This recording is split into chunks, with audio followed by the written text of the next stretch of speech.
Assalamualaikum warahmatullahi wabarakatuh. Halo, nama saya Kesha Fania Larasati. Pada kesempatan kali ini saya akan menjelaskan mind mapping yang berkaitan tentang materi creative thinking. Sebelumnya, apa sih mind mapping itu? Mind mapping, menurut Porter, merupakan metode mencatat kreatif yang memudahkan kita untuk mengingat banyak informasi. Nah, selanjutnya, mari kita simak video ini sampai habis.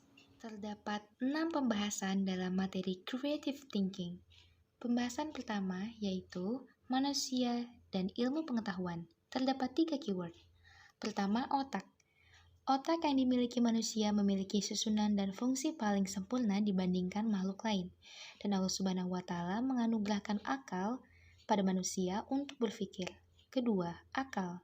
Dengan akal, manusia mampu berpikir dan bernalar, sehingga manusia dapat membuat dan mengambil keputusan dalam hidup. Ketiga, ilmu pengetahuan. Manusia mendapatkan ilmu pengetahuan dari ilmu dan pengetahuan yang telah dipelajari maupun dari pengalaman-pengalaman yang ia miliki. Pembahasan selanjutnya yaitu ilmu pengetahuan sebagai pembentuk kreativitas. Terdapat 3 keyword. Pertama, kreativitas. Kreativitas seringkali melahirkan pemikiran-pemikiran yang tak terduga, bahkan mungkin menembus akal sehat. Kedua, ilmu pengetahuan. Ilmu pengetahuan sangat penting sebagai dasar untuk mempelajari suatu hal, guna menciptakan suatu konsep kreativitas agar menghasilkan sesuatu yang bermutu dan bermanfaat. Ketiga, berwawasan luas.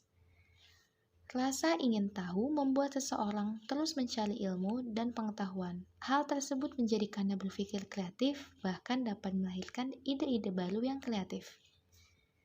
Pembahasan ketiga yaitu bakat dan kreativitas. Terdapat 3 keyword. Pertama, bakat. Bakat adalah suatu kemampuan bawaan yang sudah dimiliki seseorang sejak lahir dan perlu dikembangkan. Kedua, kreativitas. Kreativitas merupakan kemampuan seseorang untuk menghasilkan atau menciptakan ide-ide atau seni baru. Ketiga, niat. Dengan adanya niat, bakat, dan kreativitas yang kita miliki dapat menghasilkan sebuah karya. Pembahasan selanjutnya yaitu what is thinking and what is creative thinking. Terdapat 2 keyword. Pertama, berpikir. Berpikir merupakan berkembangnya suatu ide, konsep, dan pemikiran yang baru yang melibatkan kerja otak. Kedua, berpikir kreatif. Berpikir kreatif adalah sebuah proses yang mengembangkan ide-ide yang tidak biasa dan menghasilkan pemikiran yang baru, yang memiliki ruang lingkup yang luas. Perbedaan keduanya adalah berpikir adalah usual thinking, sedangkan berpikir kreatif adalah unusual thinking. Selanjutnya yaitu pembahasan critical thinking. Critical thinking atau berpikir kritis adalah kemampuan untuk menganalisis fakta, mencetuskan dan menata gagasan, mempertahankan pendapat, membuat perbandingan, menarik kesimpulan, mengevaluasi argumen, dan memecahkan masalah.